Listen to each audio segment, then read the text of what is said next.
Lee Marvin finally tells the truth about Cary Grant. Lee Marvin, born on February 19, 1924, in New York City, grew up privileged but wild. Despite his wealthy background, he was often in trouble, getting expelled from several schools for bad behavior. This restless attitude later became the raw, defiant energy he brought to his movie roles. This undisciplined life, however, took a sharp, dramatic turn when World War II started. He joined the U.S. Marine Corps and served in the Pacific. He fought bravely in the Battle of Saipan, where he was seriously wounded by machine gun fire. This injury didn't just leave physical scars, it deeply shaped his worldview. The trauma of war gave his acting an unshakable realism, a sense of having seen life and death up close. He wasn't acting tough, he was tough.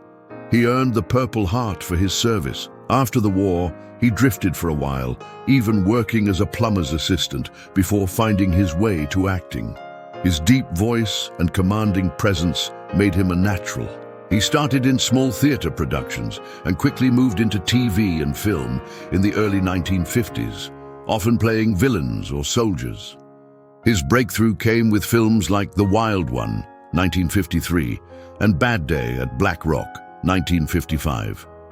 But it was Cat Ballou, 1965, that cemented his status as a legend. Playing both a drunken gunslinger and his evil twin, Marvin showed an unexpected flair for comedy and won the Academy Award for Best Actor.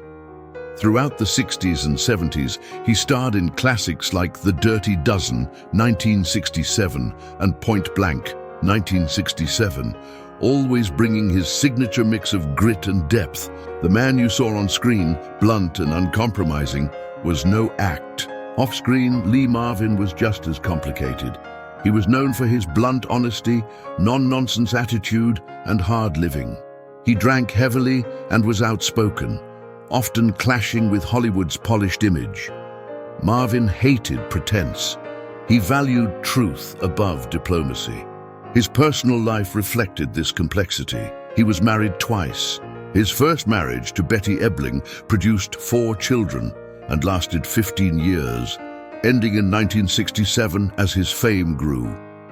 His second marriage to Pamela Feeley in 1970 brought him stability. Pamela stood by him through the famous palimony lawsuit brought by his former companion Michelle Triola, a huge legal drama in the late 70s.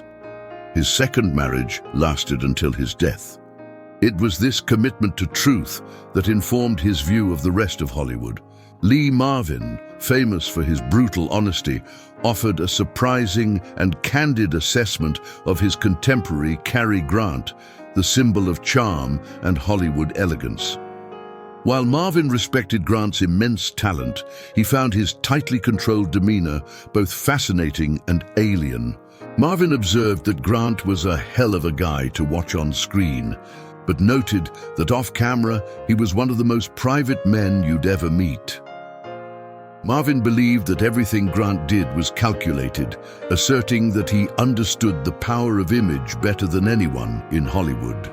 Marvin also saw the inner conflict beneath the suave exterior, explaining that the star was constantly fighting to hide his real identity, Archie Leach.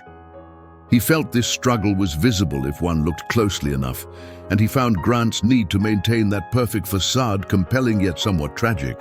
Furthermore, Marvin noted Grant's detachment, remarking, "He wasn't the kind of guy who'd go drinking with you after a shoot," adding, "I don't think he ever really let anyone in completely."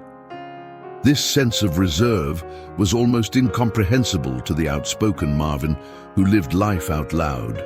Despite these differences, Marvin acknowledged Grant's unparalleled gift, admitting, "You could put him in front of a camera doing nothing and people would be glued to him.